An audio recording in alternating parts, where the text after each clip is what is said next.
اعوذ باللہ السمیع العلی العظیم من الشیطان اللعین الرجیم بسم اللہ الرحمن الرحیم الحمد للہ الذی ہدانا لہذا وما كنا لنهتدي لولا أن هدانا الله لقد جاءت رسل ربنا بالحق الصلاة والسلام على صاحب الدين والإسلام والحل والحرام والركن والمقام والصلاة والصيام والسجود والقيام والشريعة والأحكام والحجة والبرهان والمحبة والإرفان والحق والبيان والكتاب والقرآن سيدنا ونبينا وشفيعنا ومولانا ومولى الثقلين جد الحسن والحسین ابی القاسم محمد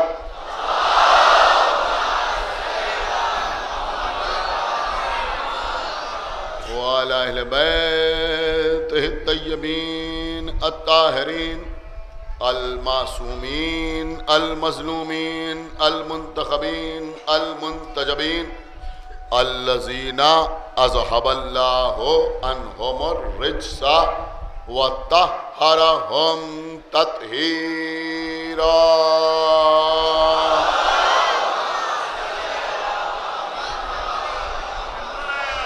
ولعنۃ اللہ علی اعدائہم وقتلتہم وغاصبی حقوقہم ومنکری فضائلہم ومصائبہم اجمعین من الآن الى یوم الدین اللہم عذبہم عذابا یستغیث منہ اہل النار آمین رب العالمین اما بعد فقد قال اللہ سبحانہ تبارک و تعالی فی کتابہ المجید وفرقانہ الحمید وقولہ الحق بسم اللہ الرحمن الرحیم وَإِذْ جَعَلْنَا الْبَيْتَ مَثَابَةً لِلنَّاسِ وَأَمْنًا صلوات محمد.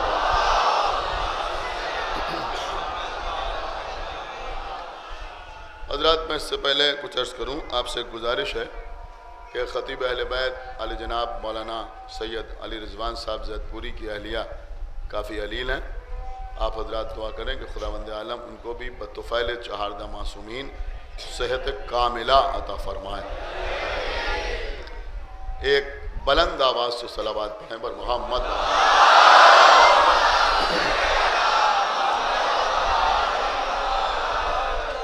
بیت اور اہل بیت کے عنوان پر آپ حضرات سے پہلی محرم سے گفتگو کا سلسلہ جاری و ساری ہے. سورہ بقرہ کی 125ویں آیت کا ایک چھوٹا سا ٹکڑا ہے جس کی تلاوت کا شرف حاصل کرتے ہوئے میں ذکر محمد و آل محمد کا سفر کرتے ہوئے آج اختتامی منزل میں داخل ہو رہا ہوں. ارشاد رب العزت ہو رہا ہے کہ ہم نے اس بیت کو یعنی خانہ کعبہ کو لوگوں کے لیے مثابہ یعنی ثواب کی جگہ یا لوٹ کر آنے کا مقام یا رجوع کرنے کی منزل اور امن قرار دیا. میں نے خانہ کعبہ کے تعلق سے بہت سی باتیں آپ حضرات کی خدمت میں عرض کرنے کی کوشش کی. ظاہر سی بات ہے کہ نہ بیت کے فضائل کی کوئی حد ہے اور نہ اہل بیت کے فضائل کے سمندر کا کوئی کنارہ.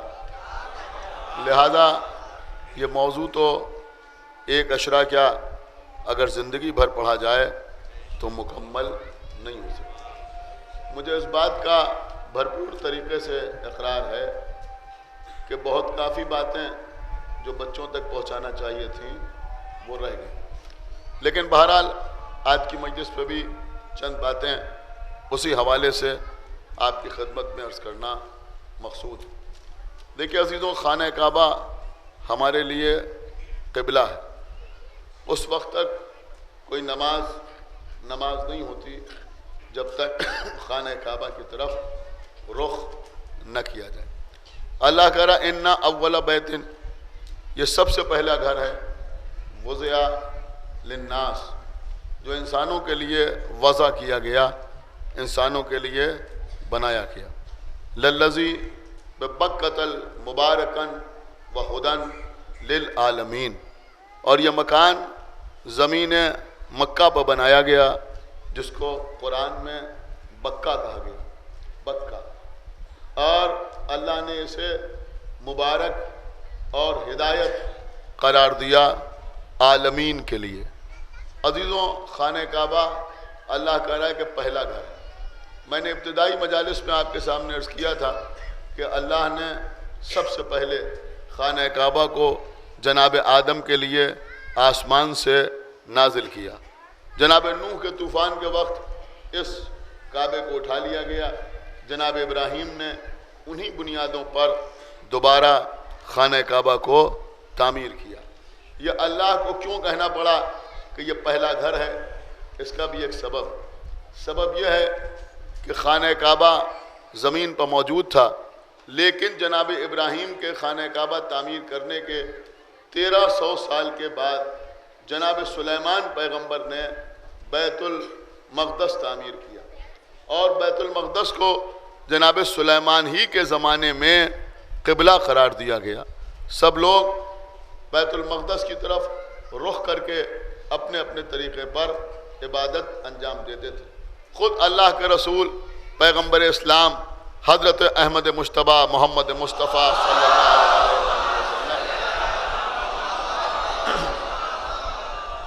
جب تک مکے میں رہے اس وقت تک پیغمبر نماز پڑھتے تھے تو بیت المقدس کی طرف رخ کر کے نماز پڑھتے تھے. خانہ کعبہ کے قریب نماز پڑھتے تھے، مسجد الحرام میں نماز پڑھتے تھے، مگر رخ بیت المقدس کی طرف ہوتا تھا. کیوں؟ کہ اس لیے کہ اللہ نے بیت المقدس کو قبلہ قرار دیا تھا. آج بھی آپ سنتے رہتے ہیں تحریکیں چلتی ہیں قبلہ اول کی آزادی کے لیے. عزیزوں، قبلہ اول کی طرف رخ کر کے پیغمبر نماز پڑھتے تھے، لیکن ہم نے سیرت کی ساری کتابوں میں اس چیز کو پایا کہ جب پیغمبر مسجد الحرام میں کھڑے ہو کر بیت المقدس کی طرف رخ کر کے نماز پڑھتے تھے تو پیغمبر کے لیے 4 صورتیں تھیں نماز پڑھنے کی. پیغمبر ایسے بھی نماز پڑھ سکتے تھے کہ رخ بیت المقدس کی طرف ہوتا اور پیغمبر کی پشت خانہ کعبہ کی طرف ہوتی، لیکن پیغمبر نے اس طرح سے کبھی نماز نہیں پڑھی. پیغمبر ایسے بھی نماز پڑھ سکتے تھے، دیکھیے آپ بات سمجھ رہے ہیں یا نہیں، ایسے بھی نماز پڑھ سکتے تھے کہ رخ ہوتا بیت المقدس کی طرف اور پیغمبر کا داہنا شانہ خانہ کعبہ کی طرف ہوتا، لیکن پیغمبر نے ایسے بھی نماز نہیں پڑھی. پیغمبر ایسے بھی نماز پڑھ سکتے تھے کہ بایاں شانہ بیت المقدس کی طرف خانہ کعبہ کی طرف ہوتا، چہرہ بیت المقدس کی طرف ہوتا، لیکن پیغمبر نے ایسے بھی نماز نہیں پڑھی. پھر پیغمبر نماز کیسے پڑھتے تھے کہ جب پیغمبر مسجد الحرام میں نماز پڑھتے تھے مکے کے قیام کے دوران تو پیغمبر رخ تو کرتے تھے بیت المقدس کی طرف، لیکن احتیاط یہ کرتے تھے کہ خانہ کعبہ کو اپنے اور بیت المقدس کے درمیان رکھتے تھے. کچھ غور بھی کیا آپ نے یا نہیں غور کیا؟ خانہ کعبہ کو اپنے اور بیت المقدس کے درمیان رکھتے تھے، یعنی خانہ کعبہ کے پیچھے کھڑے ہو کے نماز پڑھتے تھے. کیا سن رہے ہیں آپ؟ اب سامنے خانہ کعبہ ہوتا تھا، رخ بیت المقدس کی طرف ہوتا تھا. یہ پیغمبر ایسا کیوں کرتے تھے؟ تو عزیزوں، کتاب کا نام ہے زاد المعاد، لکھنے والے علامہ ابن قیم، انہوں نے تحریر کیا کہ پیغمبر ایسا اس لیے کرتے تھے کہ پیغمبر کو خانہ کعبہ سے بے پناہ محبت تھی. تو چونکہ خانہ کعبہ سے محبت تھی لہذا پیغمبر رخ تو کرتے تھے بیت المقدس کی طرف، لیکن کعبے کو اپنے اور بیت المقدس کے بیچ میں رکھتے تھے۔ میں کچھ عرض کرنا چاہ رہا ہوں، اس وقت حکم تھا کہ بیت المقدس کی طرف رخ کر کے نماز پڑھو، تو بیت المقدس کی طرف رخ کر کے نماز پڑھنا شریعت کا تقاضا تھا، لیکن خانہ کعبہ کو بیچ میں رکھنا محبت کا تقاضا تھا۔ نہیں غور کیا آپ نے؟ خانہ کعبہ کو بیچ میں رکھنا محبت کا تقاضا تھا۔ اللہ نے اپنے رسول سے ایک بار بھی نہیں کہا کہ آپ ایسا نہ کیا کیجئے، آپ صرف بیت المقدس کی طرف رخ کر کے نماز پڑھا کیجئے، کعبے کو بیچ میں نہ رکھا کیجئے۔ نہیں، اللہ دیکھ رہا تھا اور اللہ اس بات سے راضی تھا کہ شریعت کا تقاضا بھی پورا ہو، ساتھ ساتھ محبت کا تقاضا بھی پورا ہو۔ میں کچھ عرض کر رہا ہوں، اب جو لوگ ہم پہ اعتراض کرتے ہیں کہ یہ لوگ اپنے گھروں میں اذا خانے اس رخ پر بناتے ہیں جدھر کعبہ ہے، جب نماز پڑھتے ہیں تو تعزیہ سامنے ہوتا ہے، علم سامنے ہوتا ہے، گہوارہ سامنے ہوتا ہے۔ آپ نے نہیں سنا؟ یہ علم کو سجدہ کر رہے ہیں، یہ تعزیہ کو سجدہ کر رہے ہیں۔ ارے بھیا، یہ علم تعزیہ کو سجدہ نہیں کر رہے ہیں، یہ رسول کی سیرت پہ عمل کر رہے ہیں۔ اب حکم شریعت یہ ہے کہ خانہ کعبہ کی طرف رخ کر کے نماز پڑھو، لیکن ہم بیچ میں علم کو رکھے، تعزیہ کو رکھے، شعائر حسینیہ کو رکھے۔ یہ بتانا چاہتے ہیں کہ کعبے کی طرف رخ کرنا شریعت کا تقاضا ہے، علم تابوت کو بیچ میں رکھنا محبت کا تقاضا۔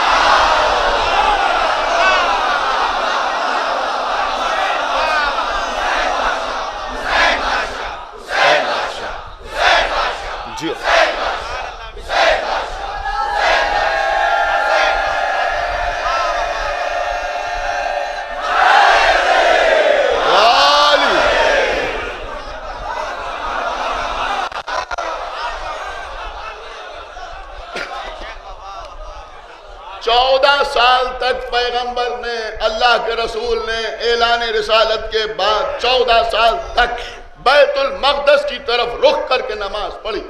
جب پیغمبر مکے سے ہجرت کر کے مدینے گئے تو وہاں بھی پیغمبر نے کافی دن تک بیت المقدس ہی کی طرف رخ کر کے نماز پڑھی۔ پھر اللہ نے قبلے کی تبدیلی کا حکم دیا، قبلہ تبدیل ہوا۔ اب اللہ کا حکم آیا کہ اب آپ خانہ کعبہ کی طرف رخ کر کے نماز پڑھیں۔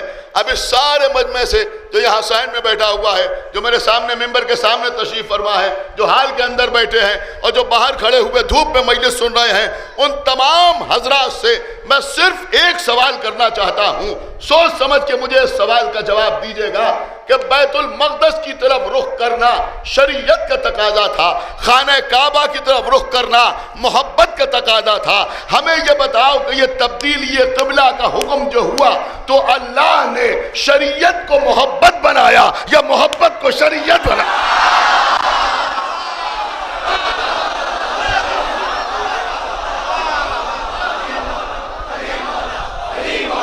علی مولا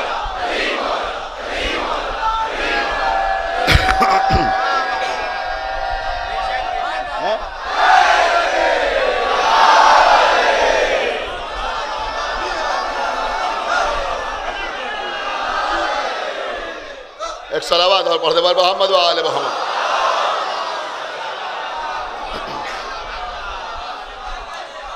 سنیے قبلہ اور توجہ آپ حضرات کی، دیکھیں عزیزوں میں میٹر پڑھ رہا ہوں، مولا کا کرم ہے، تلاش کیا ہے، آپ کی خدمت میں پیش کر رہا ہوں، پوری توجہ آپ حضرات کی چاہتا ہوں۔ اب کیا ہوا کہ اللہ نے پیغمبر کو حکم دیا کہ اب آپ خانہ کعبہ کی طرف رخ کر کے نماز پڑھیں۔ اللہ نے حکم دیا آپ کعبے کی طرف رخ کر کے نماز پڑھیں۔ یہ کام بھی سڈنلی نہیں ہوا، یہ کام بھی فوراً نہیں ہوا، بلکہ آپ پڑھیے قرآن کا دوسرا پارہ سیقول پڑھیے، اس میں کیا لکھا ہے؟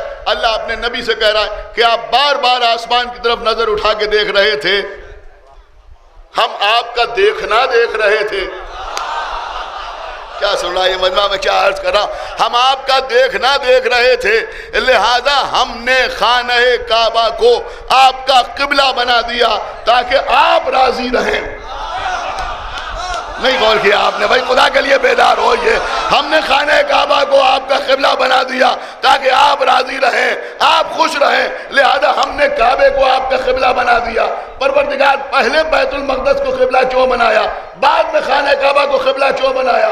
بنا تو یہ پہلے تھا، بنا تو یہ پہلے تھا۔ اس پہ سونے کے زیورات تھے، اس پہ چاندی سونے کے سکے تھے، اس پہ سونے کے ہرن لا کے رکھ دیے گئے تھے، تمام لوگ آ کے کعبے کا طواف کرتے تھے، لیکن قبلہ کیوں نہیں بنا؟ بڑی قیمتی بات آپ کی خدمت میں عرض کر رہا، قبلہ کیوں نہیں بنا؟ شاید کسی دن میں نے اشارہ کیا تھا، علامہ مجلسی نے اپنی کتاب حیات القلوب میں لکھا کہ بیت المقدس کو قبلہ اس لیے بنایا گیا کہ بیت المقدس میں، دیکھیں پہلی بار پڑھ رہا ہوں، بیت المقدس میں تابوت سکینہ رکھا ہوا تھا۔ تابوت سکینہ میں کیا تھا کہ کسی نبی کا امامہ تھا، کسی کی زرہ تھی، کسی کی نالین تھی، کسی کی چھڑی تھی، کسی کا عصا تھا، کسی کی تلوار تھی۔ تو معلوم یہ ہوا تابوت سکینہ میں چونکہ انبیاء کے تبرکات رکھے ہوئے تھے، لہذا اللہ نے اسے قبلہ بنایا۔ یہ کیوں قبلہ ہے؟ کہ اس میں کسی نبی کا امامہ ہے، کسی نبی کا کرتا ہے۔ کیا سننا ہے آپ؟ خدا کے لیے بیدار ہوئیے، کسی نبی کا امامہ ہے۔ دیکھیں اب کوئی ایسا نہیں ہوگا جو نعرہ نہ لگائے گا، جملہ عرض کر رہا ہوں، کسی نبی کا امامہ ہے،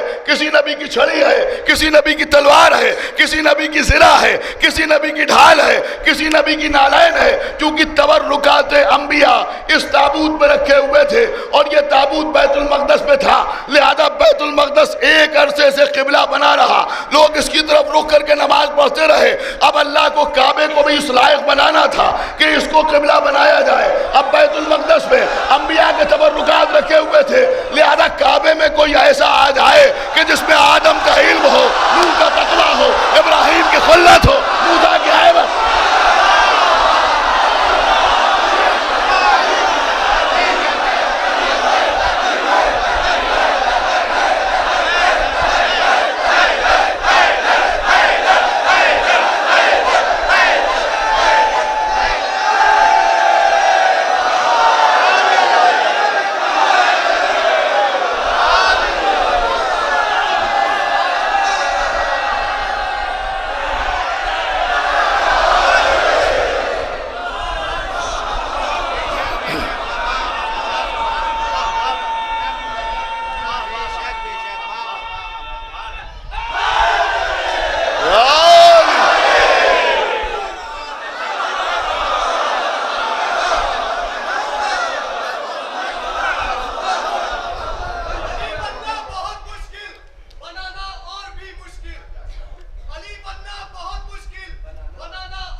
بچوں کو سلامت رکھے،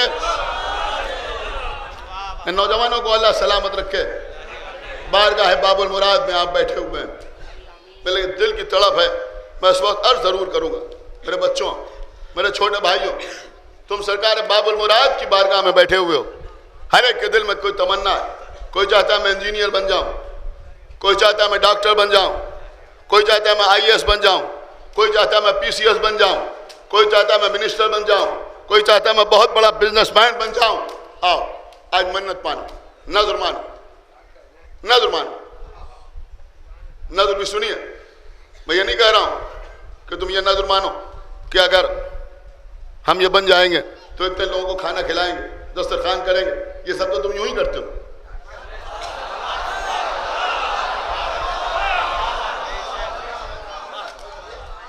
میں یہ نہیں کہہ رہا ہوں کہ تم روزہ رکھنے کی نظر مانو، دل چاہے تو مان لو، لیکن میں دوسری منت ماننے کی بات کر رہا ہوں۔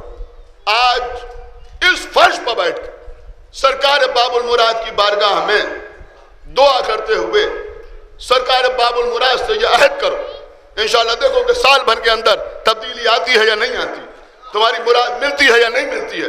مراد مانو، منت مانو کہ ہم کچھ بھی بن جائیں لیکن ہم ایسے ہی شیعہ رہیں گے۔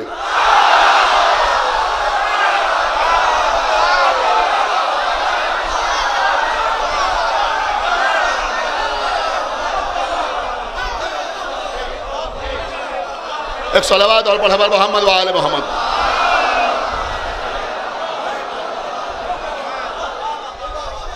ایک صلوات اور پڑھا محمد و آل محمد۔ منت مانو، منت نظر مانو، انشاءاللہ مولا تمہاری مراد پوری کریں گے۔ آئندہ سال آؤ گے تو وہی بن کے آؤ گے جو سوچ رہے ہو، لیکن دل میں یہ خیال آئے، میری بات یاد رکھنا، یاد رکھنا میری بات، ورنہ میں روز قیامت شکایت کروں گا کہ سرکار باب المراد کے حرم میں بیٹھ کے یہ دعا کرو کہ اگر ہم وہ بن گئے تب بھی ہم جیسے ماتم کرتے ہیں ویسے ہی ماتم کریں گے، جیسے کما لگاتے ہیں ویسے ہی کما لگائیں گے.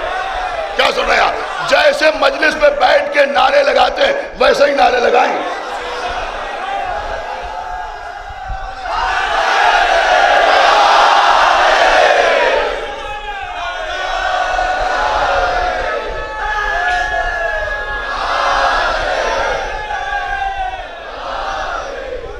ایسے ہی نعرے لگائیں گے، ایسے ہی ننگے پیر نکلیں گے، ایسے ہی گریبان چاک رہے گا روز عاشورہ. کہو حسین سے آقا حسین اگر ہماری ترقی ہوگی تو ہم بدل نہیں جائیں گے. وہ کم ظرف ہوتے ہیں جو بدل جاتے ہیں، ہم بھول نہیں جائیں گے. ہم اتنے سمجھدار نہیں بنیں گے کہ امام حسین کی عزاداری کو اعتراض کریں. یہ نظر مان. اور میں سمجھتا ہوں کہ اگر آپ نے یہ نظر کی ہو، خداوند عالم اس سے بڑی دعا میں نہیں دے سکتا کہ آپ کو یہ شرف عطا کرے کہ آپ اسی سال روز اربعین امام حسین کے روضے کے سامنے ہوں. جلد از جلد آپ کو اللہ زیارت سرکار سید الشہداء سے مشرف فرمائے، اور اس دعا کی قبولیت کے لیے اور حسین کی طرف آمادگی ظاہر کرنے کے لیے دونوں ہاتھ بلند کر کے تمام مجمع 5 مرتبہ نعرے لگائے، لبیک یا حسین، لبیک یا حسین، لبیک یا حسین، لبیک یا حسین، لبیک یا حسین، لبیک یا حسین.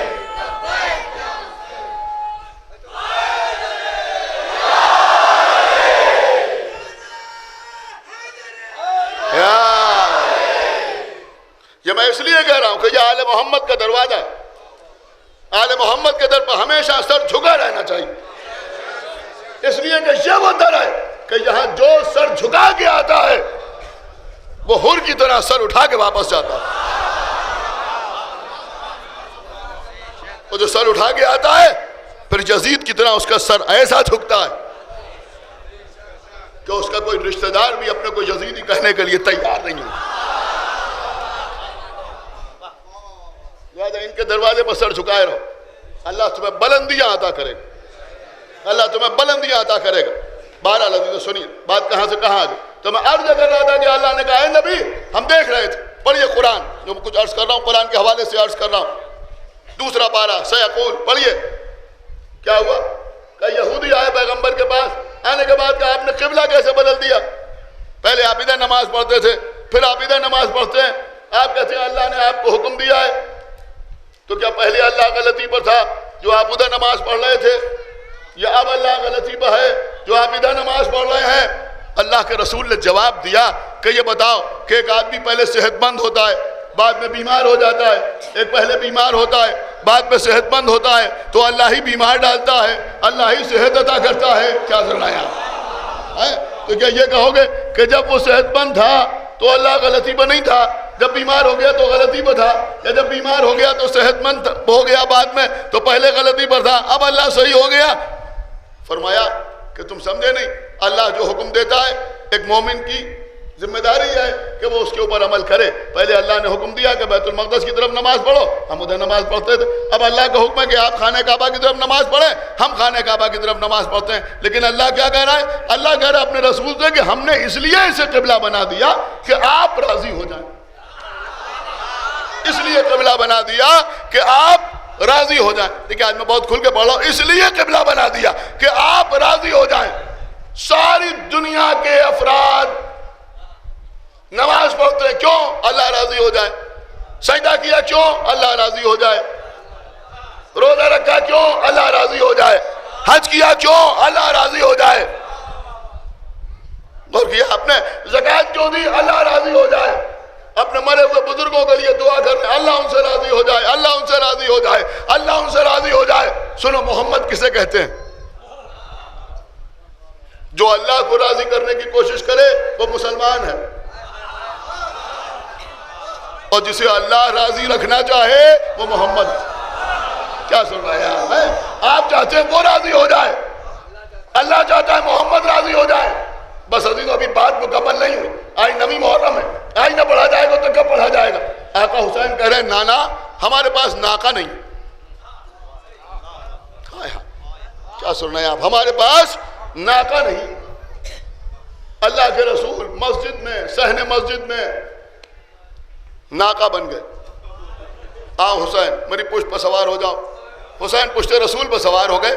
میں اس مجمع سے پوچھنا چاہتا ہوں، سنیے اپنی محمد صاحب کی پڑھ رہا ہوں، بات کو سمجھیے۔ حسین پشت رسول پر سوار ہو گئے، آپ مجھے بتائیے کہ یہ رسول ناکا کیوں بن گئے؟ اچھا ایک بات اور پوچھنا چاہتا ہوں کہ کیا رسول واقعی ناکا بن گئے؟ بڑا ٹیکنیکل سوال میں نے آپ سے کر لیا، کیا واقعی ناکا بن گئے؟ انہوں نے کہا ناکا نہیں بنے بلکہ شبیہ ناکا بن گئے۔ رسول کیا بن گئے؟ کہ رسول شبیہ ناکا بن گئے، یعنی اللہ کے رسول حسین کی سواری کی شبیہ بن گئے۔ شاید بالکل میں نے غور نہیں کیا، میں آپ کو کہاں لے آیا؟ رسول حسین کی سواری کی شبیہ بن گئے۔ تو یہ شبیہ کیوں بنے؟ کس لیے بنے؟ کہ اس لیے بنے کہ حسین خوش ہو جائیں، اس لیے بنے کہ حسین راضی ہو جائے۔ سارے مسلمان چاہتے ہیں اللہ راضی ہو جائے، اللہ چاہتا ہے محمد راضی ہو جائے، محمد چاہتے ہیں حسین راضی۔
یہ تبدیلی قبلہ کا مسئلہ میں نے آپ کے سامنے بیان کر دیا اور اس میں بہت کچھ ہے، لیکن میں اختصار سے ایک منزلہ اور آگے بڑھنا چاہ رہا ہوں۔ عزیزوں اب قبلہ تبدیل ہو گیا، اب پیغمبر اسلام خانہ کعبہ کی طرف رخ کر کے نماز پڑھ رہے۔ جب رسول اللہ نے قبلہ تبدیل کیا تو وقت کون سا تھا؟ جب رسول گھر سے نکلے تب قبلہ تبدیل کرنے کا حکم نہیں دیا گیا، مسجد میں آئے تب قبلہ تبدیل کرنے کا حکم نہیں دیا گیا، جب رسول اللہ نے تکبیر کہی تب قبلہ تبدیل کرنے کا حکم نہیں دیا گیا، جب قرات کر رہے تھے تب قبلہ تبدیل کرنے کا حکم نہیں دیا گیا۔ کب دیا گیا؟ کہ جب رسول حالت رکوع میں تھے، جب رسول حالت رکوع میں تھے تو حکم آیا کہ اب آپ قبلہ تبدیل کر دیجئے۔ کہ رسول کے ساتھ صرف مولا علی نے قبلہ تبدیل کیا۔ کیا سن رہے ہیں آپ؟ خدا کے لیے توجہ فرمائیے گا۔ ارے بھیا حیرت تو اسی بات پہ ہوتی ہے کہ ذو قبلتین جو مسجد ہے وہ تو یاد رہتی ہے، اور رسول کے ساتھ جس نے دونوں قبلوں کی طرف نماز پڑھی وہ یاد نہیں رہتا۔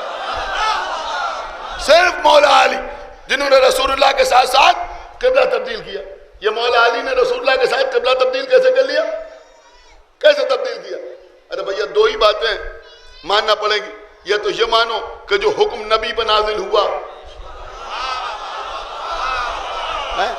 اس میں بھی کوئی پریشانی نہیں ہے، وہ نفس رسول پر بھی فوراً بلا فصل نازل ہوا، اور اگر آپ یہ ماننے کی پوزیشن میں نہیں ہیں، ایک صلوات پڑھیں بر محمد ہے۔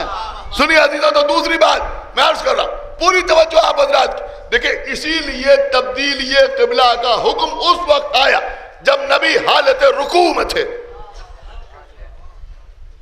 میرے سامنے سارے نمازی بیٹھے ہیں، آپ نماز کے مسائل سے بھی واقف ہیں۔ جب آپ قیام کے عالم میں ہوتے ہیں نگاہیں کہاں ہوتی ہیں؟ سجدگاہ کی طرف۔ نگاہیں سجدگاہ پہ ہوتی ہیں نہیں ہوتی؟ سجدگاہ کی طرف آپ دیکھتے ہیں۔ جب آپ قنوت پڑھتے ہیں، قنوت اس پہ دونوں انگوٹھے اس طرح سے کھلے رہنا چاہیے، یہ قنوت پڑھنے کی صحیح پوزیشن ہے، اور آپ کے ہاتھ جو ہیں وہ آپ کی ناک کی سیدھ میں ہونا چاہیے، یہ قنوت پڑھنے کی پوزیشن ہے۔ اس میں آپ کی نگاہیں آپ کے ہاتھوں پر رہتی ہیں، سجدگاہ پہ نہیں رہتی۔ یہ نیچے سے سجدگاہ کو نہیں دیکھا جاتا، بلکہ اس طرح سے قنوت پڑھا جاتا ہے۔ دیکھیے اب اس سے زیادہ کیا بتایا جائے بھائی، ایک صلوات پڑھیں بر محمد۔ سن رہے ہیں؟ سمجھ میں آ رہا ہے بچوں کی؟ ایک صلوات اور پڑھیں بر محمد و آل محمد۔ تو قنوت کے عالم میں نگاہیں ہاتھوں کے اوپر رہتی ہیں۔ جب آپ سجدہ کرتے ہیں تو سجدے میں نگاہیں کہاں رہنا چاہیے پتہ ہے؟ جب سجدہ کرتے ہیں تو نگاہیں ناک کے اوپر رہنا چاہیے، اور جب آپ رکوع کرتے ہیں تو نگاہیں کہاں ہوتی ہیں؟ کہاں ہوتی ہیں نگاہیں؟ رکوع کے عالم میں نگاہیں پیروں پر رہنا چاہیے۔ رکوع کرنے کا جو صحیح طریقہ ہے اس میں یہ ہے کہ نگاہیں جو ہیں وہ پیروں کے اوپر ہیں، اور اتنا جھکیے رکوع کرنے میں گھٹنوں پر ہاتھ رکھے کہ اگر آپ کی پشت پر پانی ڈالا جائے تو وہ آپ کے سر کی جانب سے بہہ کے جائے۔ ایک صلوات پڑھیں بر محمد و آل محمد۔ دیکھیں عزیزوں، یہ میرے ہی جیسا آدمی آپ کے سامنے بیان کر سکتا ہے جس کو تجربہ ہو کہ کیا پریشانیاں ہوتی ہیں اور کتنی مشکل ہوتی ہے۔ لہذا میں آپ کے سامنے عرض کر رہا ہوں کہ رکوع کرنے کا ایک فائدہ یہ بھی ہے کہ بڑے بڑے ڈاکٹرز اس بات کو مانتے ہیں کہ رکوع کرنے سے ڈبل چن کی پریشانی نہیں ہوتی۔ ایک صلوات پڑھیں بر محمد و آل محمد۔ ایک صلوات اور پڑھیں بر محمد و آل محمد۔ سمجھ رہے ہیں آپ میری بات؟ ایک باواز بلند صلوات پڑھیں بر محمد و آل محمد۔ تو رکوع کرنے میں نگاہیں کدھر ہونا چاہیے؟ کہ رکوع کرنے میں نگاہیں جو ہیں وہ پیروں کی طرف ہونا چاہیے۔ اب جب رسول اللہ رکوع کر رہے ہیں تو نگاہیں کدھر ہیں؟ پیروں کی طرف۔ مولا علی رکوع کر رہے ہیں، کدھر دیکھ رہے ہیں؟ اپنے پیروں کی طرف۔ اب سمجھ میں آیا کہ اللہ نے حالت رکوع میں قبلہ تبدیل کرنے کا حکم کیوں دیا۔ اس لیے کہ اگر قیام کے عالم میں حکم ملتا اور رسول اللہ کے ساتھ مولا علی قبلہ تبدیل کرتے تو لوگ کہتے صاحب کچھ اندازہ ہو گیا ہوگا، نگاہیں سامنے تھیں، لہذا مولا علی نے بھی قبلہ تبدیل کر لیا۔ اگر قنوت کے عالم میں قبلہ تبدیل کرنے کا حکم ہوتا تب بھی لوگ کہتے ہیں نگاہیں سامنے رہتی ہیں، کچھ احساس ہو گیا ہوگا مولا علی کو، لہذا قبلہ تبدیل کر لیا۔ سجدے میں تو تبدیل ہو ہی نہیں سکتا تھا، لہذا رکوع میں قبلے کی تبدیلی کا حکم آیا کہ نبی کی نگاہیں اپنے پیروں پر ہیں، علی کی نگاہیں اپنے پیروں پر ہیں۔ لیکن جیسے ہی نبی نے قبلہ تبدیل کیا ویسے ہی مولا علی نے قبلہ تبدیل کیا۔ اب کان کھول کے نہ سننا بلکہ دل کھول کے سننا، دل کھول کے سننا، مقصر بن کے نہ سننا، مولائی بن کے سننا۔ جو جملہ عرض کرنا پوری توجہ کے ساتھ سماعت فرمائیے گا کہ علی نے اپنے پیروں کو دیکھا، جیسے ہی نبی نے قبلہ تبدیل کیا علی نے قبلہ تبدیل کر لیا۔ یعنی علی اسے کہتے ہیں جو اپنے پیروں کو دیکھتا ہے، مشیت پروردگار کا سمجھتا ہے۔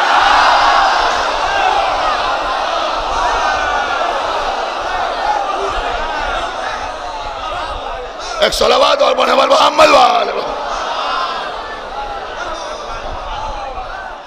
ایک صلوات اور پڑھیں بر محمد و آل محمد۔ ایک صلوات اور پڑھیں بر محمد و آل محمد۔ اسے کہتے ہیں علی، میرے مولا نے فوراً قبلہ تبدیل کیا۔ اب وہ سارے نکتے جو آپ کے سنے ہوئے وہ مجھے آپ کے سامنے نہیں عرض کرنا ہے، لیکن تھوڑا سا آگے بڑھیے۔ اب قبلہ بن گیا خانہ کعبہ، لیکن رسول اللہ مکے سے ہجرت کر کے مدینے آ گئے۔ اب مکے میں سارے نبی کے دشمن خانہ کعبہ پر قابض، سب آ رہے ہیں خانہ کعبہ کا طواف کرنے کے لیے۔ ہاں کیا سن رہے ہیں آپ؟ سب آتے تھے، یہ بھی آ رہے ہیں، وہ بھی آ رہے ہیں، وہ بھی آ رہے ہیں، اور نہ معلوم کیا کیا حرکتیں خانہ کعبہ کے قریب آگے کر رہے ہیں۔ اللہ کا حکم ہے کہ آپ مدینے میں رہیے، خانہ کعبہ کو بس قبلہ قرار دیجئے۔ رسول اللہ مدینے میں ہے، خانہ کعبہ قبلہ ہے۔ وہ وقت بھی آیا کہ جب رسول مدینے سے چلے، کائے کے لیے چلے؟ عمرہ کرنے کے لیے چلے. مشرکین مکہ مانے ہوئے, صلح کر کے واپس آ گئے. میں غالباً 1 سال تفصیل سے صلح حدیبیہ آپ کے سامنے پڑھ چکا ہوں, جس کو اللہ نے فتح مبین قرار دیا. چلے آئے. اس کے بعد کیا ہوا کہ سن 8 ہجری میں مکہ فتح ہو گیا. 8 ہجری میں رسول اللہ نے مکے کو فتح کر لیا. اب لوگ کہتے ہیں کہ رسول اللہ نے فرمایا مکہ فتح کرنے کے بعد کہ جو خانہ کعبہ میں پناہ لے گا اس کے لیے بھی امان ہے, اور جو ابو سفیان کے گھر میں پناہ لے گا اس کے لیے بھی امان ہے. اب لوگ کہتے ہیں آپ دیکھیے کیا مرتبہ ہے, کیا مرتبہ ہے, کیا مرتبہ ہے. ارے بھیا کیا مرتبہ ہے. دیکھیں سب سے پہلی بات تو میں آپ کے سامنے یہ عرض کروں کہ یہ لوگ دھوکہ دینے کی کوشش کرتے ہیں. یہ ابو سفیان ابن حرب کی بات نہیں ہے. آپ سمجھ رہی ہیں نا میں کیا عرض کر رہا ہوں. یہ جو ابو سفیان ہے یہ ابو سفیان ابن حارث ابن عبد المطلب. سمجھے آپ یا نہیں سمجھے؟ صلوات پڑھے بر محمد و آل محمد. یعنی رسول اللہ کے چچا زاد بھائی ابو سفیان ابن حارث ابن عبد المطلب. اور یہی ابو سفیان تھے کہ جب جنگ حنین ہو رہی تھی اور سب چھوڑ کے بھاگ گئے تو اس میں جو 1-2 لوگوں کے نام ملتے ہیں کہ جو رسول اللہ کے گھوڑے کے قریب موجود تھے. یہ بھی میں پڑھ چکا ہوں, جب جنگ حنین میں نے پڑھی تھی, غالباً پڑھان کی مسجد میں پڑھی تھی, تو میں نے عرض کیا تھا کہ اس میں بھی یہی ابو سفیان ابن حارث ابن عبد المطلب تھے. لوگ کنفیوز کرنے کے لیے ان کو ادھر ملا دیتے ہیں اور کہتے ہیں وہ ابو سفیان. لیکن چلیے آپ کے کہنے سے مان لیا کہ رسول نے یہی کہہ دیا کہ جو کعبے میں جا کے پناہ لے گا اس کے لیے بھی امان ہے, اور جو ابو سفیان کے گھر میں چلا جائے گا اس کے لیے بھی امان ہے. میں کہتا ہوں ہو سکتا ہے رسول اللہ یہ دیکھنا چاہتے ہو, پہچاننا چاہتے ہو کہ مکہ فتح ہو گیا, اب کلمہ پڑھو. اب کلمہ پڑھنے کے بعد مجھے یہ دیکھنا ہے کہ کون بیت اللہ کی طرف جاتا ہے, کون ابو سفیان کے گھر گیا. ایک صلوات پڑھے بر محمد و آل محمد. مکہ فتح ہو گیا. ایک صلوات اور پڑھتے بر محمد و آل محمد. سنیے قبلہ, مکہ فتح ہو گیا. مکہ فتح ہونے کے بعد سن 8 ہجری میں مکہ فتح ہوا. سن 9 ہجری میں سورہ برات نازل ہوا, سورہ توبہ نازل ہوا. رسول اللہ نے اپنے ایک صحابی کے حوالے سورہ برات کی چند آیتیں کی کہ لے کے جائیے, وہاں جا کے اعلان کر دیجئے گا برات من اللہ ہے و رسول ہی. کس سے؟ کہ مشرکین سے, کہ اللہ مشرکین سے بری ہے. خدا کے لیے توجہ فرمائیے گا, مشرکین سے اللہ بری ہے. یہ لے کے چلے. کچھ دور گئے تھے, جبریل آئے کہ اللہ کے رسول سورہ برات کی ان آیتوں کی تلاوت ان سے نہ کرائیے.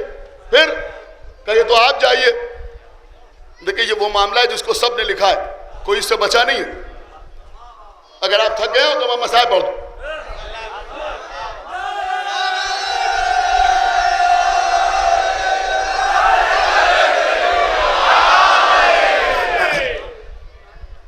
کہ یہ تو آپ پہنچائیے یا وہ پہنچائیے جو آپ سے ہو, جو آپ سے ہو. مولا علی کو بلایا کہ یا علی آپ جائیے. ایک ناکہ رسول کا مخصوص ناکہ جس کا نام ہی تھا غضبہ, وہ مولا علی کے حوالے کیا کہ اس پر بیٹھ کے جائیے. مولا علی اس پر بیٹھ کے گئے. راستے میں یہ مل گئے, تیز رفتاری کے ساتھ گئے, ان کو روکا. انہوں نے کہا کیا میرے لیے کوئی حکم نازل ہوا ہے؟ مولا علی نے کہا کہ حکم یہ نازل ہوا ہے کہ یہ قرآن کی آیتیں ہمارے حوالے کرو. کیا سمجھ؟ خدا کے لیے توجہ فرمائیے کہ یہ قرآن کی آیتیں ہمارے حوالے کرو. جملہ عرض کر رہا ہوں, یہ اسی بات کا تو غصہ تھا جو مولا علی سے کہہ رہے تھے آپ سے قرآن نہیں لیں گے, کہ یہ قرآن کی آیتیں ہمارے حوالے کرو. دے دی آیتیں, واپس پلٹ آئے. مولا علی لے کے گئے. اے پروردگار, جب ان کو دے دی تھی تو واپس کیوں لی گئی؟ کہ تم نے دیکھا نہیں آغازی میں کہا گیا ہے کہ اللہ اس کا رسول مشرکین سے بری ہے. ارے بھیا اب بھی نہ سمجھو گے تو کب سمجھو گے؟ نہیں غور کر رہے ہیں. اللہ کا رسول اور اللہ مشرکین سے بری ہے کہ آپ کسی ایسے کو نہیں بھیجنا ہے کہ جب وہ خانہ کعبہ میں جا کے یہ پڑھے تو کوئی کہے کہ پہلے تم بھی تو مشرک تھے.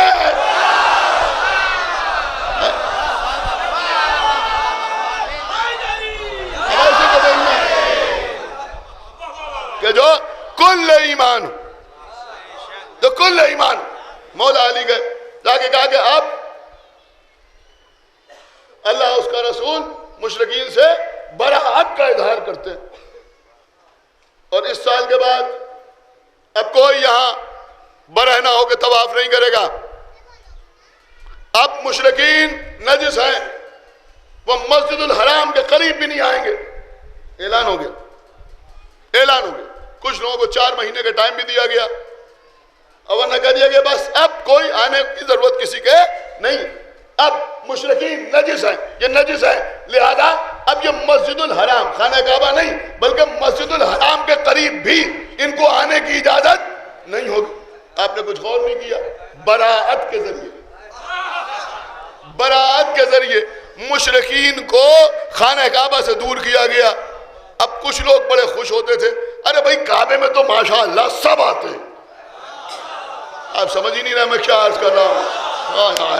سمجھ رہے ہیں کہ نہیں سمجھ رہے؟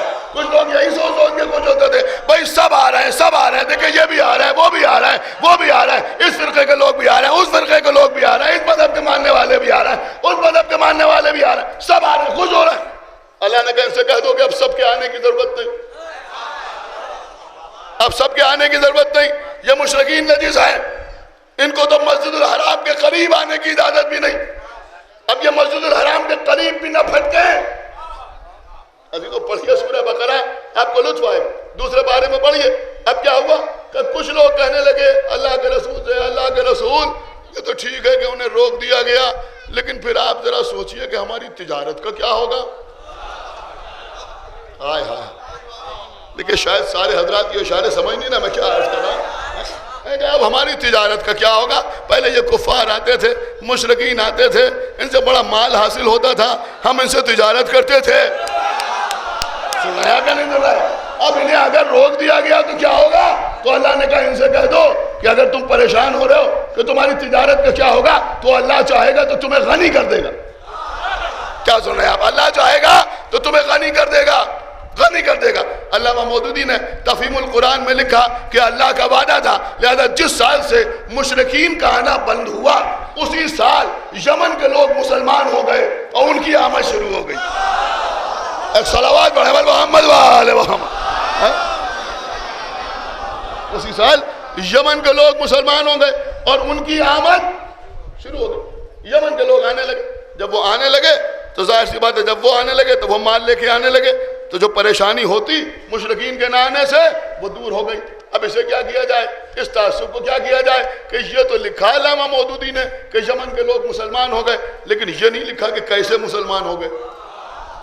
کیا سننا ہے آپ؟ رسول اللہ نے ایک لشکر بھیجا یمن کو فتح کرنے کے لیے. کس کے ساتھ؟ مولا علی کے ساتھ. مولا علی گئے یمن کو فتح کرنے کے لیے. مولا علی یمن کو فتح کرنے کے لیے گئے. جب مولا علی یمن کو فتح کرنے کے لیے گئے تو وہاں کے لوگ ایک بہت بڑا لشکر لے کر مقابلے پہ نکل آئے. مقابلے پہ نکل آئے.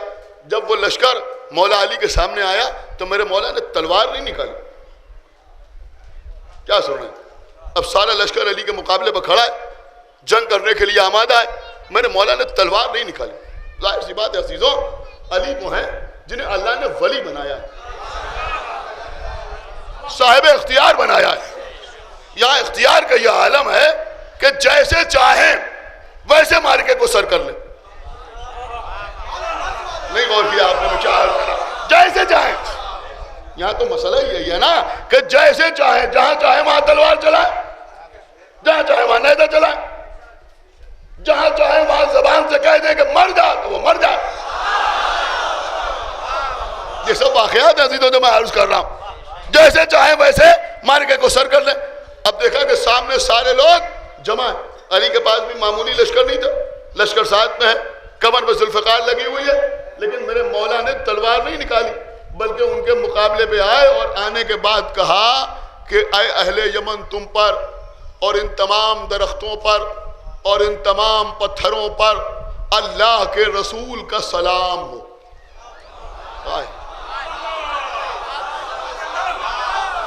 نہیں غور کر رہے ہیں آپ. میرے مولا نے ایک جملہ کہا کہ یمن کی سرزمین پر، یہاں کے پتھروں پر، یہاں کے درختوں پر، یہاں کے لوگوں پر اللہ کے رسول کا سلام ہو. وہ لوگ جو لڑنے کے لیے آئے تھے انہوں نے دیکھا کہ ان کو اپنے اوپر اختیار ہی نہیں رہا. میں نہیں سن رہے، اپنے آپ زبان سے نکلا کہ اللہ کے رسول پر بھی ہمارا سلام ہو. کیا سن رہے ہیں آپ؟ ابھی سلام کر کے جواب سلام دے کے خاموش ہوئے تھے کہ انہوں نے دیکھا کہ درختوں سے آواز آ رہی ہے، پتھروں سے آواز آ رہی ہے، سنگریزوں سے آواز آ رہی ہے.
مولا علی کے پاس آئے کہ یا علی ہمیں اپنا دین بتائیے.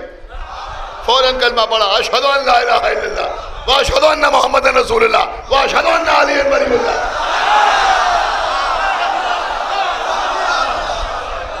ایک صلوات اور پڑھتے پر محمد و آل محمد.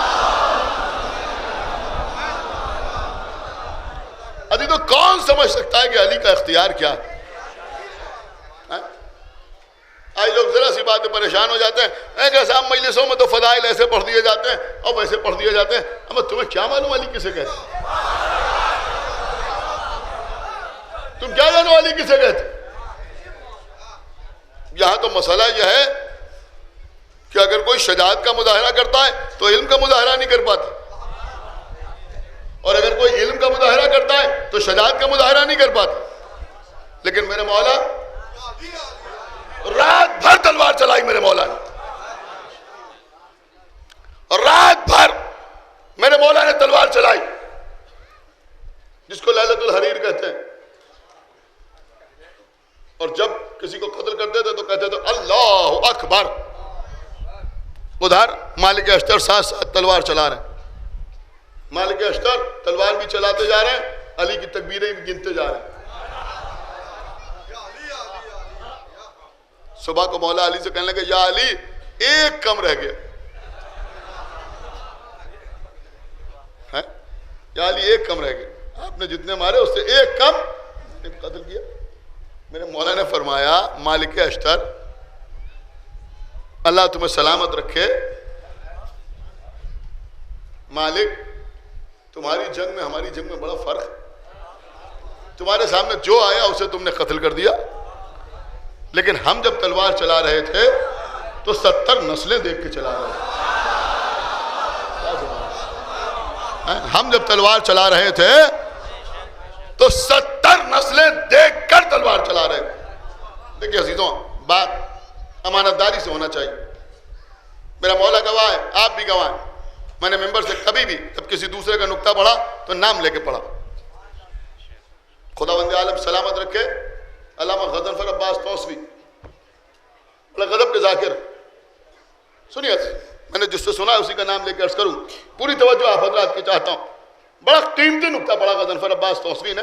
میں صرف پہنچانے کے لیے آپ تک، آج نویں محرم ہے، آپ تک پہنچ جائے. مولا آپ کو سلامت رکھے. وہ کہتے ہیں کہ مولا علی تلوار چلا رہے ہیں. میں نے کہا علی کی تلوار کس سرعت سے چلتی تھی، کتنی تیزی سے چلتی تھی، اس کا اندازہ نہیں لگایا جا سکتا. کیا سن رہے ہیں؟ اتنی تیزی سے علی کی تلوار چلتی تھی کہ ملک الموت حیران ہو جاتے تھے.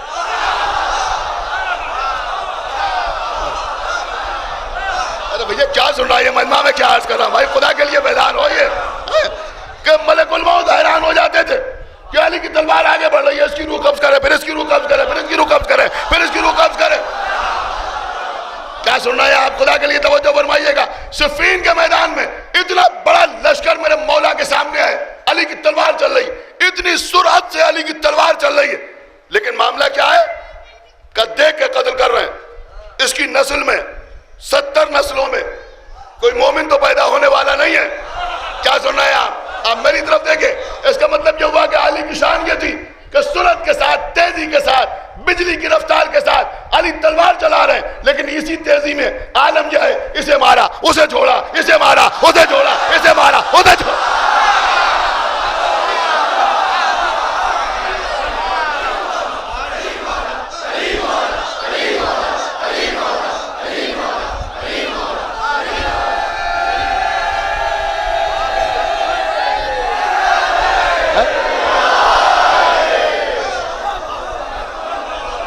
سنا عزیزوں، یہ باہر جو سبیلیں لگی ہوئی ہیں، باہر جو سبیلیں لگی ہوئی ہیں، سبیلوں پر تبرک بانٹنے والے اس نقطے کو زیادہ آسانی سمجھ سکتے ہیں.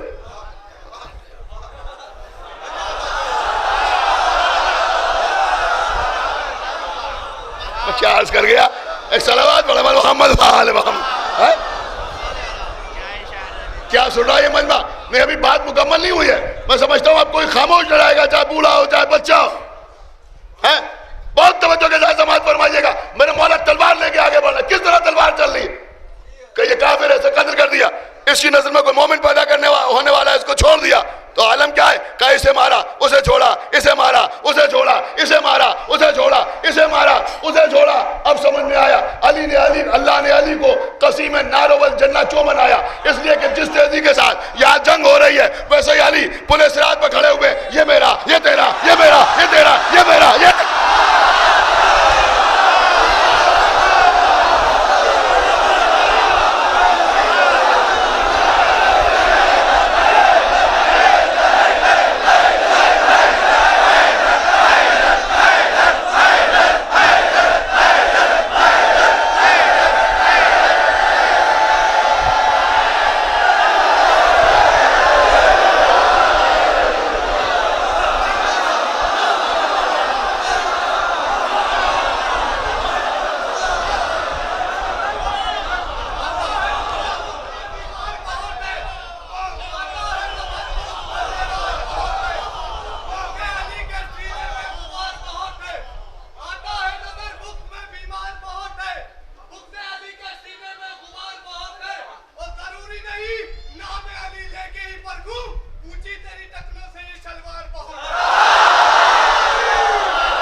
ہذا علی ہذا لک، یہ میرا، یہ تیرا، یہ میرا، یہ تیرا.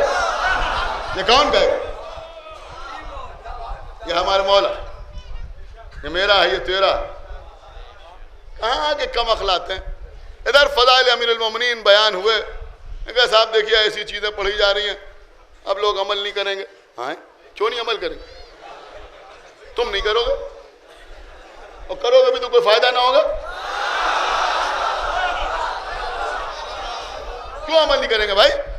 میں کہا صاحب آپ نے پڑھ دیا کہ بس کسی چیز کی ضرورت نہیں ہے، بس مولا علی جسے کہیں گے یہ میرا، وہ جنت پہ چلا جائے گا. تو شک کیا ہے؟ شبہ کیا ہے؟ ارے بھیا اس سے بڑی تبلیغ کیا ہوگی؟ اس سے بڑی تبلیغ کچھ اور ہوگی. یہ تھوڑی کہا جا رہا ہے کہ جو یہ کہے گا کہ مولا علی میرے، وہ جنت پہ چلا جائے گا.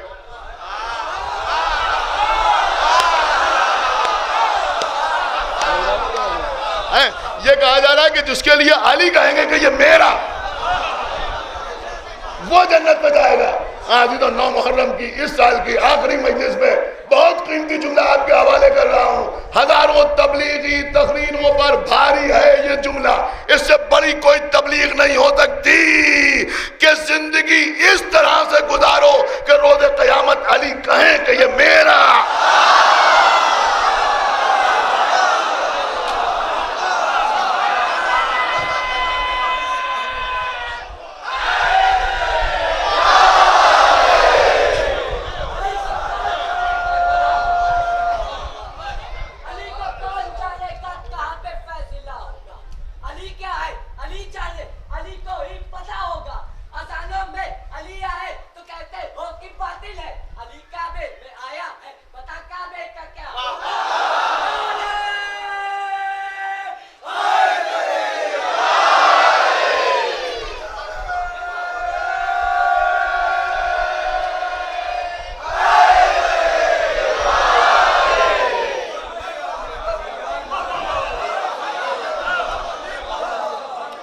اب اگر متقی نہ ہوگا، پرہیزگار نہ ہوگا، مومن نہ ہوگا تو مولا علی کیوں کہیں گے کہ یہ میرا؟ یہی تو تبلیغ ہے. اگر ہر لمحے صرف یہی بات ذہن میں رہے کہ روز قیامت علی کہیں کہ یہ میرا ہے، تو اب انسان کی زندگی کیا ہوگی یہ آپ تصور کر سکتے ہیں. جوش ملیہ آبادی نے بڑا خوبصورت سے شعر کہا، سبحان اللہ، کہ انسان کو بیدار تو ہو لینے دو، ہر قوم پکارے گی ہمارے ہیں حسین. بے شک پکار رہی ہے ہر قوم کہ حسین ہمارے.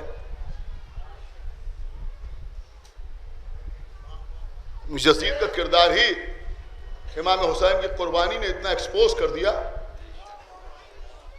کہ اب یزیدی بھی کہہ رہے ہیں کہ نہیں حسینی ہمارے ہیں. ہائے ہائے ہائے، آپ نہیں سمجھ رہے، وہ بھی کہہ رہے ہیں کہ حسین ہمارے ہیں، لیکن ہر ایک کے کہنے سے حسین اس کے تھوڑی ہو جائیں گے.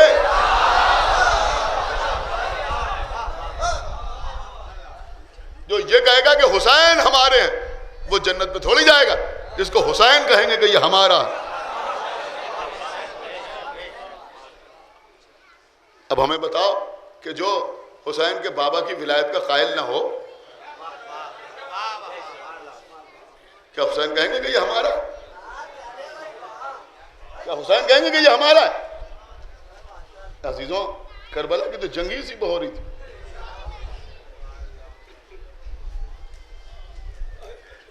جہاں ادھر سے آواز آ رہی تھی بغضاً لأبیک، ہم آپ کو آپ کے بابا کے بغض میں قتل کر رہے ہیں. لشکر یزید بغض علی پر جمع.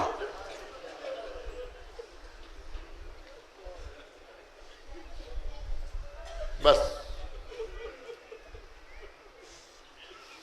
عزیزوں، آج 9 محرم،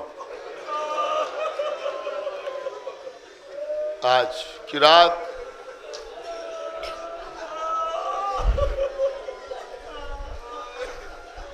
شب عاشور، آج کی رات سے آستینوں کو چڑھا لیجئے. گریبان چاک، ایک دوسرے سے کوئی مذاق نہ ہو، دنیاوی گفتگو بالکل نہ ہو، زبان پہ یا حسین.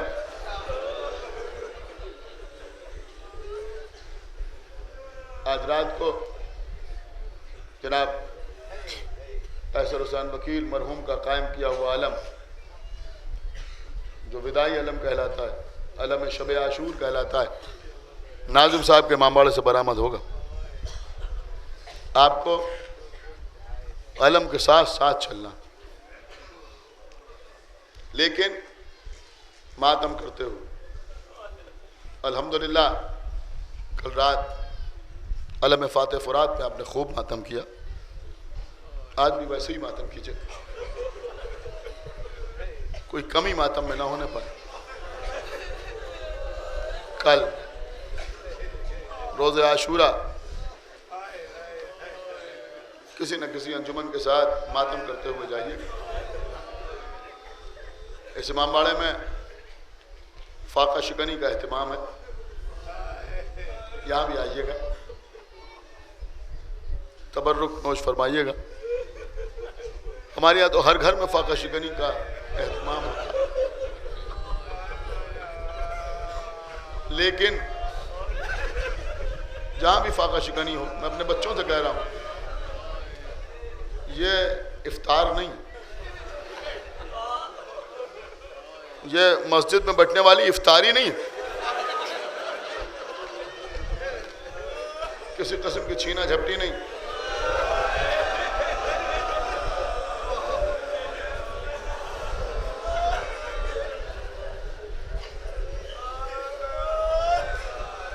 میں نے شاید کبھی کہا تھا میں نے کہ فاقہ شکنی میں جو آپ کھڑی مسور چاول کھاتے ہیں, یہ ایسے کھایا کیجئے کہ جیسے آپ نے دیکھا ہوگا کہ اگر کسی کا انتقال ہو جائے, جب اس کو دفن کر کے لوگ واپس آتے ہیں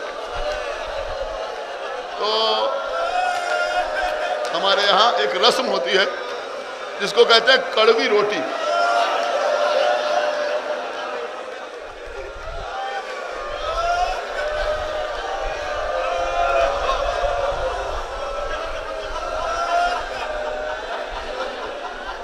بس ویسے ہی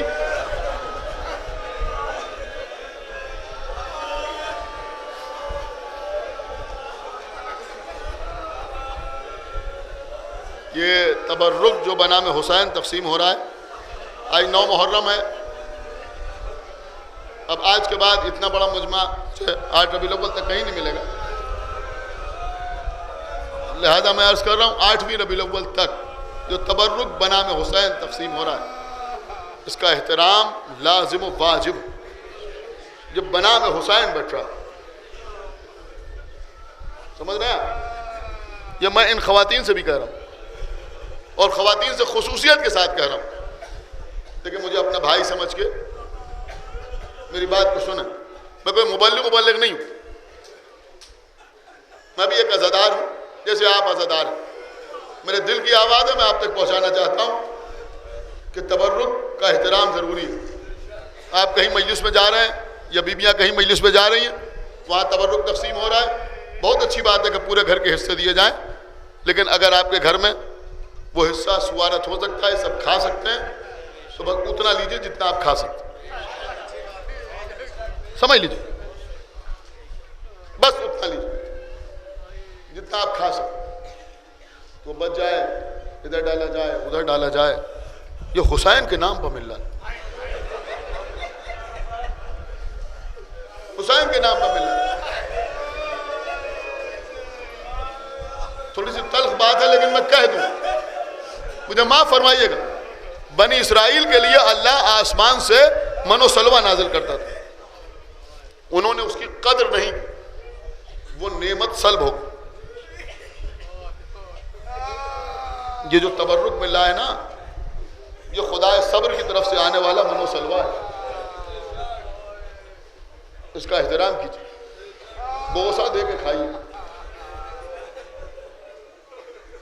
کہ کچھ دوسرے لوگ آ جاتے ہیں جو سویلوں پہ ہنگامہ کرتے ہیں. یہ عزادار, آپ عزادار ہیں, ماتمدار ہیں, اس بات کا خیال رکھیے, جتنا ضرورت ہے اتنا لیجئے, بہت ڈسپلن کے ساتھ, نظم کے ساتھ. لوٹ مار نہ مچائیے. عزیزوں, یہ سب شعائر حسینیہ ہیں. ہمارے مذہب کا دار و مدار ہی احترام کے اوپر ہے, احترام کے اوپر دار و مدار. ابھی میں مجلس پڑھ رہا ہوں, میں مصائب میں آج کوئی کمی امی نہیں کروں گا. آج 9 محرم, میرے لیے آج ایک ہی دعا کرنا کہ مصائب کربلا بیان کرتے ہوئے موت آخر وقت پہ زبان پہ حسین کا نام.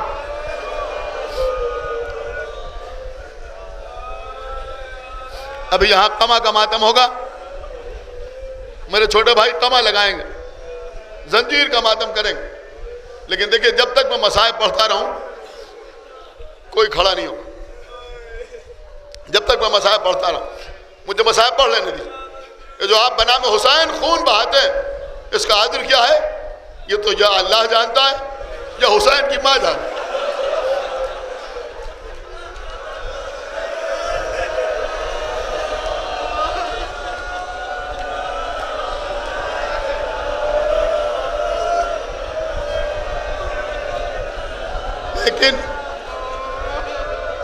اگر آپ کے جلدی کھڑے ہو جانے کی وجہ سے مصائب میں 2-4 فقرے کم ہو گئے اور کچھ آنسو بہنے سے رک گئے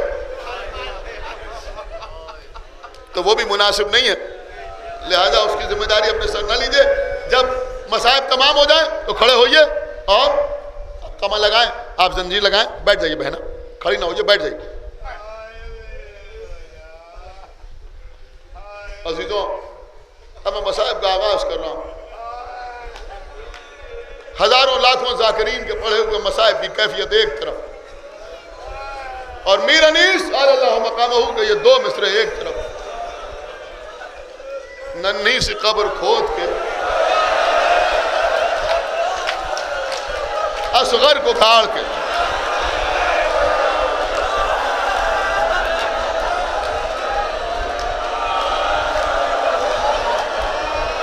شبیر اٹھ کھڑے ہوئے دامن کو جھاڑ کے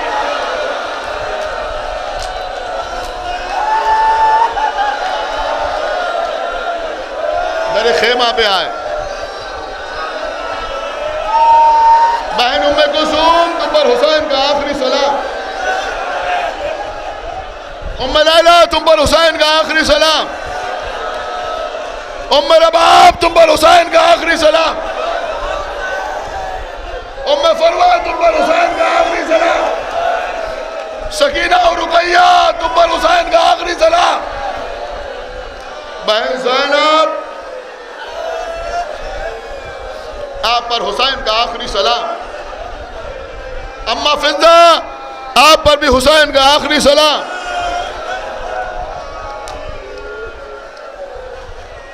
شہزادی زینب نے خیمے کا پردہ اٹھایا. بھیا حسین کچھ دیر کے لیے خیمے کے اندر آ جائی. حسین خیمے میں گئے. بی بی سے گفتگو ہوتی رہی.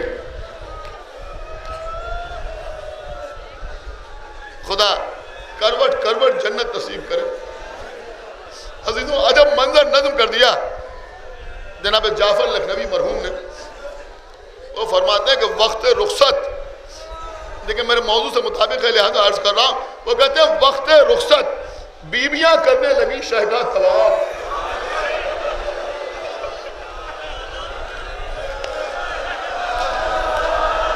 وقت رخصت بیویاں کرنے لگی شہدا طواف. خانہ کعبہ حرم کے درمیان دیکھا گیا. حسین نے سر سے امامہ اتارا.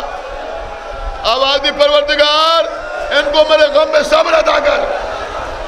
آدھی تو ہلکا ٹوٹ گیا.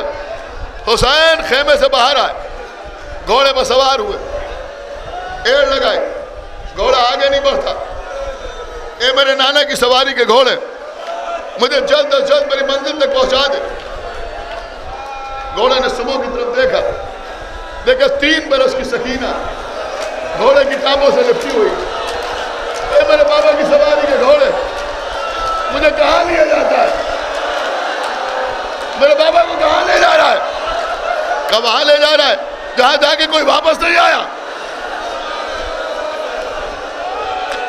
بھائی علی اکبر گئے واپس نہیں آئے, قاسم گئے واپس نہیں آئے, چچا عباس گئے واپس نہیں آئے.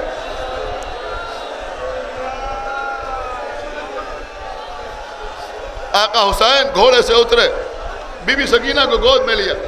میری بیٹی سکینہ مجھے جانے دو. بی بی جو وعدہ طفلی کیا ہے وہ پورا کرنا ہے. حسین کی بیٹی نے ننھے ننھے ہاتھ جوڑے, کہا بابا آپ جا رہے ہیں. اے بابا مجھے معلوم اب آپ سے ملاقات نہیں ہوگی. اے بابا میری ایک خواہش ہے, ایک تمنا ہے. بیٹی کیا؟ کہا بابا میں آپ سے یہ نہیں کہوں گی کہ مجھے مدینے پہنچا دیجئے. اے بابا میں یہ بھی نہیں کہوں گی کہ مجھے دادا کی قبر نجف پہنچا دیجئے. اے بابا میں یہ بھی نہیں کہوں گی کہ مجھے پانی پلا دیجئے. اے بابا ایک خواہش میری پوری کر دی. کہا بیٹی کیا خواہش؟ کہا بابا آپ جا رہے ہیں نا,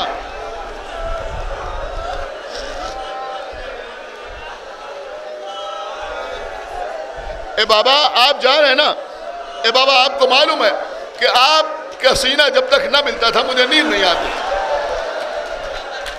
اے بابا اب کہاں آپ کا سینہ ملے گا اور کہاں سونا نصیب ہوگا.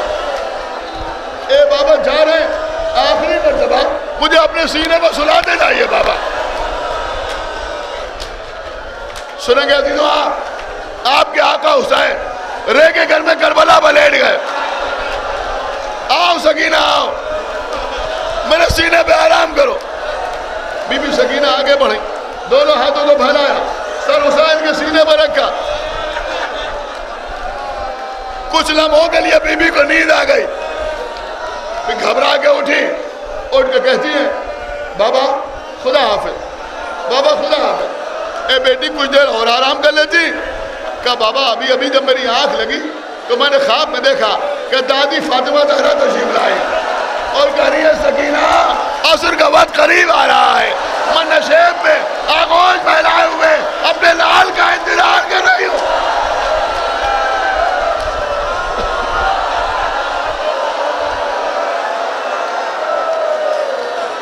روئیے عزیزوں, سر پیٹ کے روئیے, ماتم کر کے روئیے.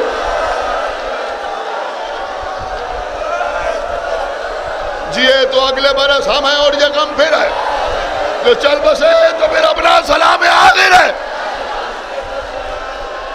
چلے گئے حسین, انتظار کرتی رہ گئی سکینہ. آقا حسین میدان میں آئے, رجس پڑھنا شروع کیا. جو مجھے جانتا ہے, جو پہچانتا ہے, وہ جانتا بھی ہے پہچانتا بھی ہے, جو نہیں جانتا نہیں پہچانتا وہ جان لے پہچان لے. میں کعبے کا وارث ہوں, میں ہل و حرم کا وارث ہوں, میں صفا و مروہ کا وارث ہوں, میں اللہ کے رسول کا بیٹا ہوں, میں علی و فاطمہ کا لخت جگر ہوں. یہ بتا دو کہ میری خطا کیا ہے, مجھے کیوں قتل کر رہے ہو؟ مجھے مدینہ واپس چلا جانے دو, مجھے اپنی حکومت کی سرحد سے باہر چلا جانے دو. ریاض القدس میں جملہ ہے مجھے ہندوستان چلا جانے دو. کیوں میرے خون سے اپنے ہاتھ رنگین کر رہے ہو؟ ادھر سے آواز آئی بغضاً لابیک, ہم آپ کو آپ کے بابا کے بغض میں قتل کر رہے ہیں. اب تلوار نکال. جو علی کے بغض کا اعلان کر دے اسے کسی قسم کی صلح کا امکان نہیں. یہی پیغام آخر وقت پہ دینا تھا. اچھا ٹھیک ہے, عرب کے دستور کے مطابق ایک ایک آتا جائے, جنگ کرتا جائے. ایک ملعون سامنے آیا, حسین کی تلوار چلی, جہنم حاصل ہوا. دوسرا آیا, اسے قتل کیا. تیسرا آیا, اسے قتل کیا. کافی لوگ قتل ہو گئے. اب دو آدمی مل کے آنے لگے, حسین انہیں بھی قتل کرنے لگے. اب 10 آدمی مل کے آئے, حسین انہیں قتل کرنے لگے. 100 کے پرے آئے. اب راوی کہتا ہے حسین کی جنگ کا انداز عجب غریب تھا. ایک مرتبہ ایک جگہ پر نیزہ گاڑتے تھے, سامنے لشکر ہوتا تھا, حسین تلوار نکالتے تھے, گھوڑے کو ایک کعوہ دیتے تھے. جب واپس اس نیزے کے قریب آتے تھے تو وہ آنے والے سارے کے سارے افراد خاک و خون میں اڑیاں رگڑتے ہوئے نظر آتے تھے. حسین کی تلوار چل رہی تھی, ہزار لوگ سامنے آئے. حسین نے قتل کیا کہ پسر سعد نے پکار کے کہا یہ کیا کرتے ہو, تم اسے بھوکا پیاسا سمجھ رہے ہو, یہ قتال عرب کا بیٹا ہے. اب عزیزوں لشکر نے ایک ساتھ حملہ کیا. حسین نے تلوار کو نکالا, میمنے پر حملہ کیا, میسرے تک آئے. میسرے پر حملہ کیا, میمنے تک آئے.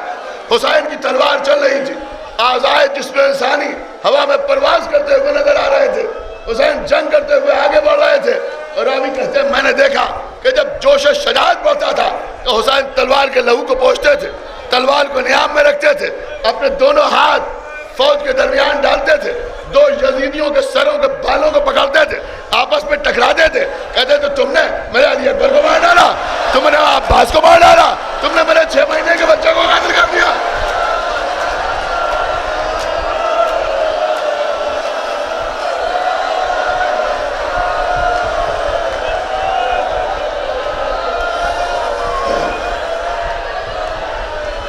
تلوار چلاتے ہوئے حسین آگے بڑھ رہے ہیں, آگے بڑھتے جا رہے ہیں امام حسین. ایک مرتبہ راوی کہتا ہے میں نے دیکھا کہ حسین نے دریا کا رخ کیا. راوی کہتا ہے میں نے سمجھا شاید پیاسے بہت ہیں لہذا حسین پانی پینا چاہتے ہیں, لیکن حسین دریا کے قریب پہنچے. پہنچنے کے بعد ایک ایسے لاشے میں جھکے جس کے بازو کٹے ہوئے تھے, آواز دی بھیا عباس.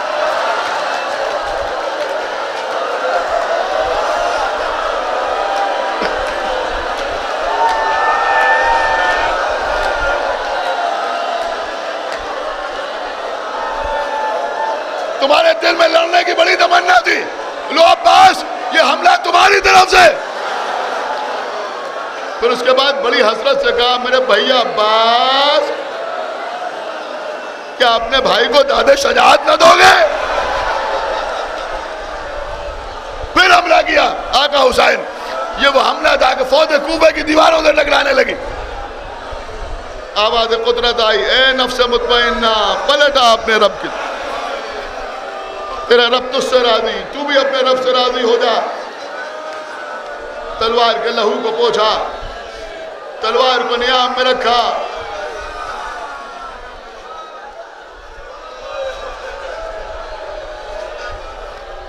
بھاگی ہوئی فوجیں پلٹ آئی. کوئی تیر مار رہا ہے، کوئی تلوار مار رہا ہے، کوئی نیزے سے اذیت دے رہا ہے. صبح حسینیہ محمد علی شاہ میں چھوٹے امام باڑے میں یہ ٹکڑا پڑھ چکا ہوں، لیکن تمام حضرات وہ ہیں جو وہاں موجود نہیں تھے، لہذا دل چاہتا ہے کہ آپ کے سامنے پھر عرض کر دوں، آپ مصاب ہو جائیں. حاضر جناب مختار کا دربار. قاتلان حسین کو پکڑ پکڑ کے لایا جا رہا ہے. ان سے پوچھ رہے ہیں جناب مختار یہ بتا کہ تو نے کربلا میں کیا ظلم کیا؟ کسی نے کہا میں نے اکبر کو برچھی ماری، کسی ملعون نے کہا میں نے عباس کا داہنا بازو قلم کیا، کسی نے کہا میں نے بائیں بازو پر وار کیا، کسی نے کہا میں نے مشق سکینہ پہ تیر چلایا، کسی نے کہا میرا تیر عباس کی آنکھ میں لگا. ہر ایک کو اس کے جرم کے مطابق سزا دی جا رہی ہے. سزا دے رہے ہیں. جناب مختار ایک امام حسین کا قاتل آیا، لیکن جو بیبیاں جہاں بیٹھی ہوئی ہیں وہیں بیٹھی رہیں. آپ کو بی بی سیدہ کا واسطہ بیٹھ جائیے. مجھے بس آپ پڑھ لینے دیا.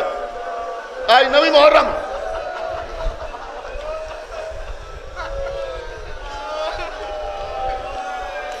ایک قاتل گرفتار کر کے لایا گیا.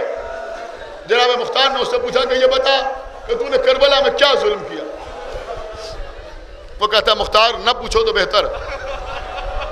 کہا نہیں بتا تو نے کربلا میں کیا ظلم کیا؟ اس نے کہا مختار میں نے کربلا میں 72 ظلم کیے. کہا کوئی ایک ظلم بیان کر دے. اس نے کہا مختار کہیں ایسا نہ ہو میں بیان کروں اور تیرے درباریوں میں کچھ لوگ روتے روتے مر جائیں. کہا بے غیرت تجھے میرے درباریوں کا خیال ہے؟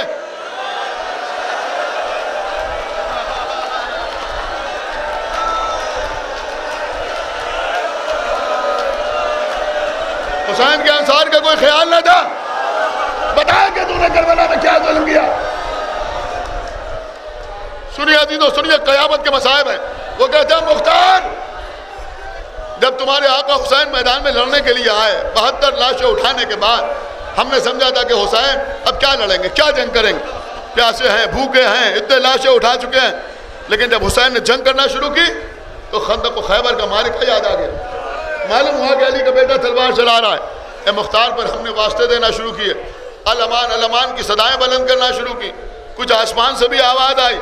حسین نے تلوار کے لہو کو پوچھا، تلوار کو نیام میں رکھ لیا. اے مختار حسین نے سر جھکا دیا. اب پسر ساتھ نے 30,000 کے لشکر 4 حصوں میں تقسیم کیا.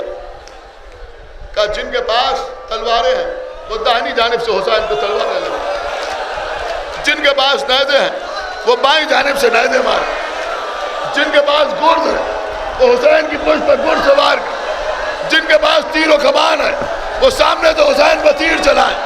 اے مختار اب تمہارے آقا حسین کا عالم یہ تھا کہ داہنی جانب سے تلوار بڑھتی تھی، بائیں جانب جھک جاتے تھے، بائیں جانب سے نیزے لگتے تھے، پیچھے سے گرز بڑھتا تھا. حسین گھوڑے کی گردن میں بائیں ڈالتے تھے، پھر سر اٹھاتے تھے، سامنے سے تیر آتے تھے. تیر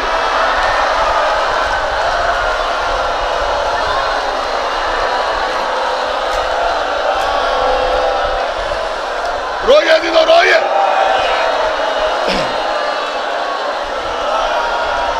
مختار حسین کے بدن سے خون کے فوارے چھوٹ رہے تھے. اب حسین کو مزید کوئی زخم دینے کی ضرورت نہ تھی. دیکھیے ابھی مصائب تمام نہیں ہو رہے، ابھی میں پڑھوں گا مصائب. سنیے عزیزو، حسین کے خون سے حسین کے بدن سے خون کے فوارے جھوٹ رہے تھے. اے مختار لیکن میرا جذبہ ظلم نہ مانا. حسین سامنے سے آ رہے تھے, حسین سامنے سے آ رہے تھے. یہ کہتا ہے کہ میرے پاس تلوار نہیں تھی, نیزہ نہیں تھا, گرز نہیں تھا, تیر و کمان نہیں تھا, میں نے ایک پتھر اٹھایا. اب میری طرف دیکھیں, یہ کہتا ہے میں نے ایک پتھر اٹھایا. حسین سامنے سے آ رہے تھے, میں حسین کی طرف دوڑا, ہاتھ گھما کر پتھر حسین کے لبوں کو نشانہ بنا کے مارا. پتھر حسین کے لبوں پر لگا. سنیے,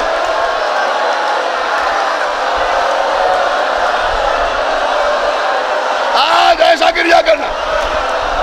ابھی کوئی کما نہیں لگائے گا, ابھی کوئی کما نہیں لگائے گا. میری مجلس مکمل ہو جانے دو. آج مجھے مصائب پڑھنے دو, مجھے موت آ جائے مصائب حسین پڑھتے ہوئے. سنیے عزیزو سنیے, اے مختار, پتھر حسین کے لبوں پر لگا. حسین نے ابا کے دامن سے خون کو پہنچا. مختار کہتے ہیں پھر کیا ہوا؟ یہ کہتا مختار ابھی کم سے کم 5 منٹ میں مجھے مصائب اور پڑھنا ہے, 5 منٹ کم سے کم مصائب اور پڑھوں گا. عزیزو سنیے, یہ کہتا ہے مختار میں دوڑتا ہوا حسین کے قریب پہنچ گیا. جتنا رونا ہے رو لو. میں حسین کے قریب پہنچ گیا.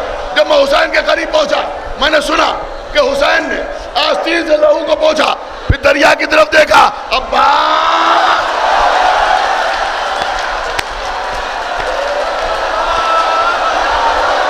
عباس تم مر گئے, ہم اکیلے رہ گئے. گھوڑا حسین کو لے کے جا رہا ہے. اب حسین نے گھوڑے کی گردن میں باہیں ڈال دی. ابھی وہ سنیں گے. راوی کہتا ہے حسین گھوڑے سے آہستہ آہستہ کچھ کہتے ہوئے جا رہا ہے. اور راوی کہتا ہے میری سمجھ میں نہیں آ رہا تھا کیا کہہ رہا ہے. وہ لگتا کہہ رہا اے میرے نانا کی سواری کے گھوڑے, مجھے کسی ایسے نشیب میں لے جا کے اتار دے جہاں مجھے ذبح ہوتے ہوئے میری بہن زینب نہ دیکھنے پائے. حسین ایک نشیب میں پہنچے. آدھینوں خدا لعنت کرے خونی ملعون پر گھوڑے کے قریب آیا. ایک نیزہ حسین کے پہلو پہ مارا, پہلو پہ نیزہ مارا. حسین رخسانے کے بل, رخسانوں پر توجہ باہر کرو. حسین رخسانے کے بل زمین کربلا پر گرے. تیروں کی بارش شروع ہوئی. شبل ملعون خنجر لے کے آگے بڑھا. جناب فضہ بلندی سے دیکھ رہی ہے. اے شہزادی زینب آپ کے بھیا کہیں نظر نہیں آتے, فضہ آگے بڑھو. اب فضہ آگے